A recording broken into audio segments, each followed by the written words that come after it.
Phone कराले? आम्ही खरगटे राहू नाही तर धुवायसाठी एखादा माणूस तू माही येणार. तुम्हाला त्याच्याशी काय घेणे? लगन लावून द्या चुपचाप. टेकून घ्या खुर्चीवर. लावा साहेब लवकर लगन.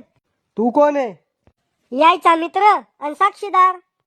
बाळा तुला फ्री मध्ये एक टिप देतो. तू ना बिना ठिगळाची अंडरपॅन्ट घालून घे.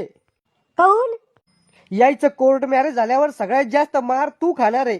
पोरीवाल्याकून बी आणि पोरावाल्याकून बी. कपडे फाटूस तर मारणार तू लोक. कोर्ट मॅरेजला कोर्ट मॅरेज कोण म्हणते? अरे कोट घालून करते ना म्हणून कोर्ट मॅरेज. जर जग साहेबांना बनियान घालेला असती मग कोणती मॅरेज म्हणलं असतं? बनियान मॅरेज. चुब्बईस रे खेकड्या. नाव सांगा तुमच्या दोघांचे. मव नाव राहुल, हिचं नाव चिंगी. आडनाव? मव सर सपाटे, हिचं मळगुटे. चिंगे याय ना तुझ्यावर लग्नासाठी काही जोर जबरदस्ती